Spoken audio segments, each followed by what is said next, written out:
Let me tell you a little story about two floods that occurred in different countries. One happened in an all-black area of the richest country in the entire world. This nation had the greatest access to resources than anyone. Yet sadly, the black people suffered because those resources never arrived. Even sadder still, many people in that same country gave all kinds of reasons why those people should be left to die. This is the story of Hurricane Katrina disaster in the United States. Over in another country, in another continent, a similar disaster happened. There was another flood. 35 people died, and 180,000 people became homeless. This happened in one of those small emerging economies called Venezuela.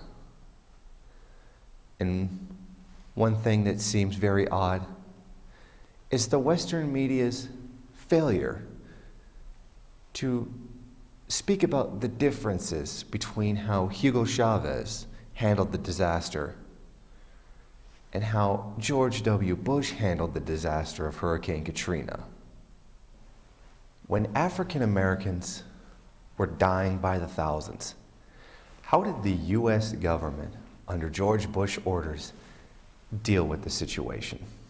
Well, they handled it by moving these people, these victims, by gunpoint to makeshift prison camps like the Superdome. It was a very sad sight. Now, what did Hugo Chavez do? When this disaster happened in Venezuela, Hugo Chavez passed enabling laws. These laws gave him the power to seize resources from people who were withholding them, to give them to the people who were in need.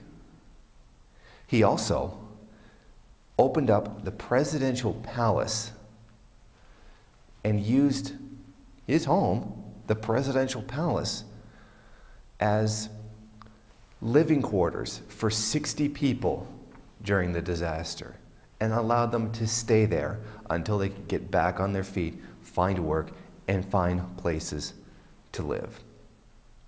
It's very, very interesting, the shocking difference between how George W. Bush helped the unfortunate people and how Hugo Chavez helped the unfortunate people.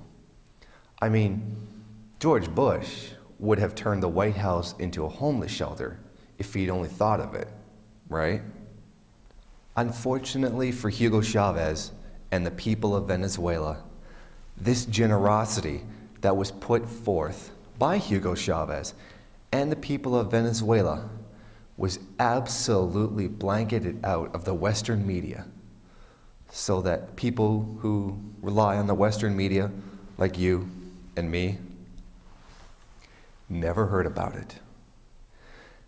Now these facts about the generosity were also blanketed out by the Young Turks, a self-described revolutionary news program that claimed to be so much different than the corporate-owned media empires. Not only this fact of generosity, but the accomplishments of the Bolivarian revolution. This working hand in hand, Hugo Chavez with the people has virtually eliminated illiteracy, narrowed the income gap, brought up the status of women in the country, has made access to resources more equal than they have ever been. They've achieved so many things all together, working together.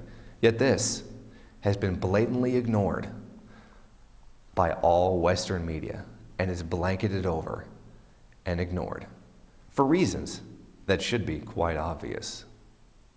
Instead, we're given stories about how Hugo Chavez is this terrible dictator.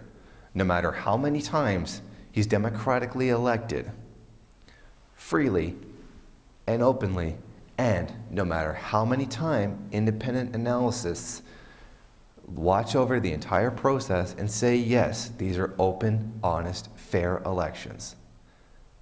No matter how many times they confirm that Hugo Chavez is not a dictator and he's democratically elected, still, the Western media will keep pounding that into the ground, that he is a dictator, when he is most certainly the most democratically elected man in a very long time.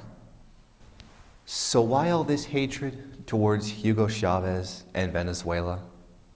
Simple.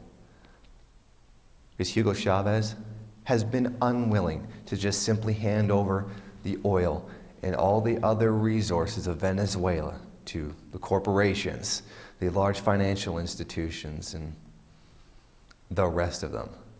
He's got one of those crazy ideas that natural resources belong to everybody because nobody actually owns them. That is why, in 2002, the Bush administration attempted to overthrow him in a coup. But they failed because the people of Venezuela didn't want him gone. The people of Venezuela demanded that he be brought back while he was being held prisoner by US thugs. Since the George Bush days, Obama has taken a seemingly non-aggressive stance towards Hugo Chavez, when in fact, he has stepped up CIA operations against him. Operations that have been largely shut down by the Venezuelan government. Did you know that Hugo Chavez is reforming the banking sector in Venezuela? Apparently, he's learned the lessons that conservatives haven't learned. He's regulating the banking industry so it doesn't get out of control and cause another global collapse. Here's a piece from a Venezuelan article detailing what was happening. Venezuela's National Assembly on Friday approved new legislation that defines banking as an industry of public service, requiring banks in Venezuela to contribute more to social programs, housing, construction efforts, and other social needs, while making government intervention easier when banks fail to comply with national priorities. The new laws protect the deposits and the assets of people, the customers who have put them in the bank. This truly is a revolutionary idea. This new law has made it that the banks have to do what's best for the customers and the shareholders, not just for the shareholders as it's done in the rest of the world, screwing over a lot of people. Banking is now a public service that is supposed to be done for the benefit of everyone, seeing as how everyone is in the economy. It's a strange idea, isn't it? Here's some more from the same article.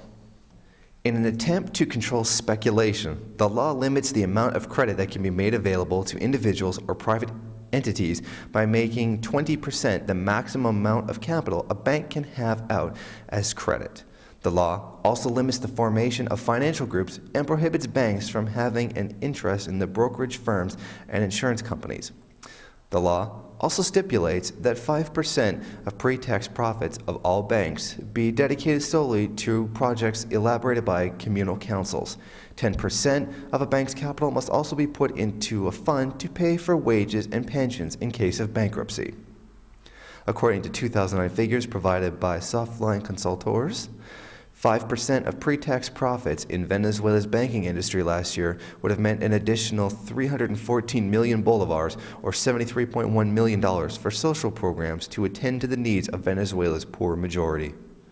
Hugo Chavez has written into law the ability to control financial speculation. That's a wonderful idea, and I think we should have that here. This is how you combat the irrationality of capitalism. This is how you stop the destructive drive of capitalism towards its own death, the zombie mentality of banking, the outright insanity of capitalism sometimes. This is how you combat it. before anybody starts getting any ideas that this is wonderful and it's gonna catch on here and we're all gonna live maybe a little bit better because the people whose selfishness is so virtuous won't destroy us, think again. The Western media has already declared this to be an attack on economic freedom. Of course, having banks do things for human need rather than human greed must be some kind of fascism, of course, because remember, doing good things is bad and doing bad things is good. This is why Hugo Chavez and the Bolivarian Revolution are win. This is the true kick-assness of Hugo Chavez and the Bolivarian Revolution, because it's making the financial industry see that human beings are just as important as their shareholders. The exploiters are now being forced to recognize that human life matters. This is why Hugo Chavez and the Bolivarian Revolution is win.